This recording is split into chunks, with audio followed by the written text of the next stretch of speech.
Statement में पूरा ये लिखा था कि मैं 3-4 बार मतलब थाने गया, मेरे सुनवाई नहीं हुई। तो वो भी एक पक्ष है, ये भी एक पक्ष है कि कल ट्विटर पे ही कार्रवाई कर दी। वो कोई पर्टिकुलर केस आप बता रहे हो तो वहाँ मैं प्रेस कॉन्फ्रेंस में उसके विषय में मैं नहीं चर्चा करूँगा, अलग से मैं पूछूंगा क्या मामला होगा। सर पहले उत्तर प्रदेश में या फिर हरियाणा में संगठित अपराध देखा जाता था, अब राजस्थान में इसकी संख्या बढ़ रही है। कई हार्डकोर अपराधी जो है राजस्थान में शरण लेते हैं या फिर आते हैं तो वारदात भी करते हैं। अभी हाल ही में नागौर में भी हुई थी, यहाँ से एक आरोपी को नहीं, हम तो अपराधी कहाँ से ला रहे हैं, साउथ इंडिया से ला रहे हैं, मध्य प्रदेश से ला रहे हैं, नेपाल से ला रहे हैं। तो अपराधी वो देखो आवागमन के साधन जब इतने बढ़ गए हैं तो अपराधी तो वो कहीं का कहीं जा सकता है अपराध करके। मेन चीज़ है कि हमने अगर आइडेंटिफाई कर लिया तो हम उसको पकड़ के लाएंगे और इसमें कोई दिक्कत नहीं होती है। हमें सीआरपीसी पावर देता है। बढ़ने लगी है, पहले इतनी वारदातें राजस्थान में नहीं होती थी, लेकिन यहाँ पे शरण भी हो गई है और वारदातें भी बढ़ने लगी है। उसको लेकर उस पर भी कोई कमेंट हम बिना डेटा देखे नहीं कर सकते, लेकिन सामान्य रूप में अपराध पॉपुलेशन की ग्रोथ के साथ, अर्बनाइजेशन के साथ बढ़ता ही है। तो वो कोई बहुत चौंकने वाली बात नहीं है। अब जो बढ़ते हुए अपराध हैं उनको कैसे हम टैकल करते हैं, अपराध होता है तो मुलजिम कितने कम दिन में हम पकड़ पाएँ, ये हमारा उद्देश्य होना चाहिए। और जैसा कि मैंने पहले भी कहा, पहला हमारा होगा कि अपराध कम हो, प्रिवेंशन हो जाए, और अगर प्रिवेंशन नहीं हुआ तो हम डिटेक्शन करेंगे और अपराधी के विरुद्ध न्यायालय में चालान पेश कराएंगे। सर अजमेर की पुलिस सर अजमेर आए हैं, यहाँ मीटिंग ली है, किस तरह की मीटिंग रही है और सुरक्षा को लेकर भी कोई चर्चा हुई है? हाँ, ये मैं पहली फील्ड विजिट हमने अजमेर की है, क्योंकि अजमेर ज़िले का एक विशेष महत्व है। यहाँ तीर्थराज पुष्कर हैं, तो ये ख्वाजा की नगरी भी है अजमेर, और इसीलिए मैंने फील्ड विजिट सबसे पहले मैंने अजमेर का किया। और यहाँ से अब मैं पुष्कर जाऊँगा और वहाँ मेले का भी अवलोकन करूँगा और ब्रह्मा टेम्पल भी देखूँगा। तो यहाँ जो हमारी परिचयात्मक मीटिंग थी और कुछ सामान्य मुद्दों पे चर्चा हुई,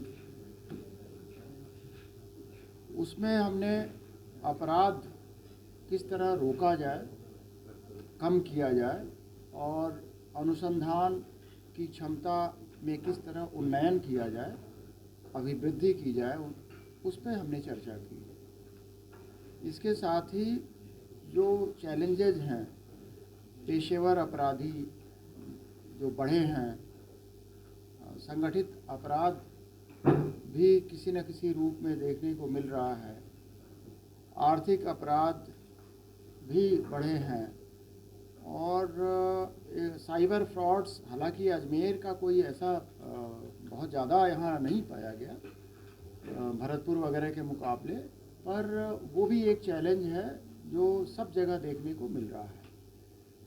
तो एक पेशेवर दक्षता किस तरह बढ़ाई जाए और इन चैलेंजेस को किस तरह मीट किया जाए, कैसे इनसे निपटा जाए, इस विषय में चर्चा हुई है। और हमने अपने उद्बोधन में अपने अधिकारियों को यही कहा कि जनता से अधिक जुड़ाव की आवश्यकता है। हमें एक समय निश्चित करने की आवश्यकता है जहां आराम से जनता के लोग मिल सकें, जो पीड़ित हैं। जनता से आशय जो कोई बात लेके थाने में जाना चाहते हैं तो वो मिलें और बिना किसी भय के, बिना किसी डर के वो अपनी व्यथा बताएं और कानून की परिधि में जो भी संभव हो वो पुलिस कार्रवाई करे और उनका ट्रस्ट जीते। ये इसी मुद्दे पे बात हुई। सर डीजीपी बनने के बाद सभी आचार सोचा है प्रदेश की सुरक्षा को लेकर या पुलिस को लेकर? देखो, नवाचार के लिए मैं नहीं करना चाहूँगा। जो परंपरागत हमारी पुलिसिंग है उसका कोई काट नहीं है। जैसे पुलिस दिखती है तो आदमी आश्वस्त हो जाता है, पुलिस है यहाँ, तो उसकी विजिबिलिटी कैसे बढ़ाई जाए।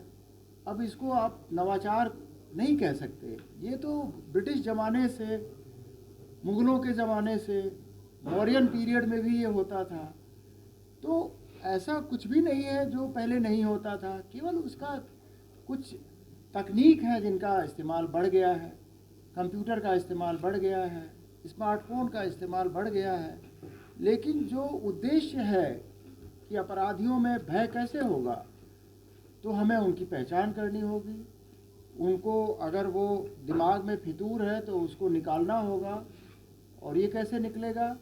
जो हमें कानून पावर देता है उसका यूज़ करते हुए उनको निरुद्ध करना है, और आम जनता का विश्वास हमें जीतना है। तो इसके लिए ट्रेडिशनल पुलिसिंग पे ही हम बल देंगे, और उसमें अगर कोई तकनीक है जो हमें सहायक सिद्ध होता है तो इन सबका सेकेंडरी रोल है।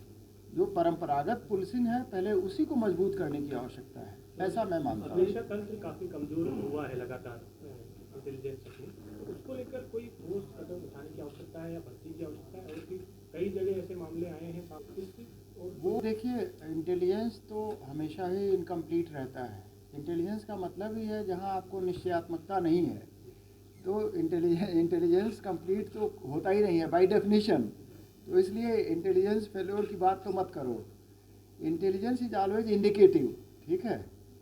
अब जहाँ तक ये सूचना तंत्र को और प्रखर और प्रबल बनाने की बात है, तो उसमें मेरा मानना है कि जनता से जब जुड़ाव होगा तो सूचना भी आएगी। जनता सूचना से ही तो आती है।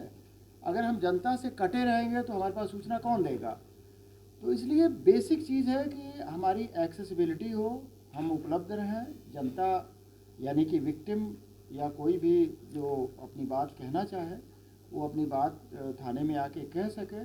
तो जब एक बार संपर्क बढ़ेगा तो सूचनाएं भी बढ़ेंगी। सर इसको पे कहा है कि हमारा बल होना चाहिए कि अनुसंधान फेयर और ऑब्जेक्टिव हो। हम किसी भी चीज़ में कोई प्री कंसीव्ड नोशन लेके ना आगे बढ़ें। तो त्वरित हो अनुसंधान, फेयर हो, वस्तुनिष्ठ हो, ये हमारी कोशिश रहेगी और ये हम सुनिश्चित करेंगे। सर, पत्रकारों की सुरक्षा के लिए आपके मन में क्या एक थोड़ा सा विकल्प है, वो बताएं। पत्रकारों को एकदम सुरक्षा मिलेगी और पत्रकारों द्वारा हम लोगों को भी सुरक्षित रखा जाए। ठीक है। Thank you. धन्यवाद सर।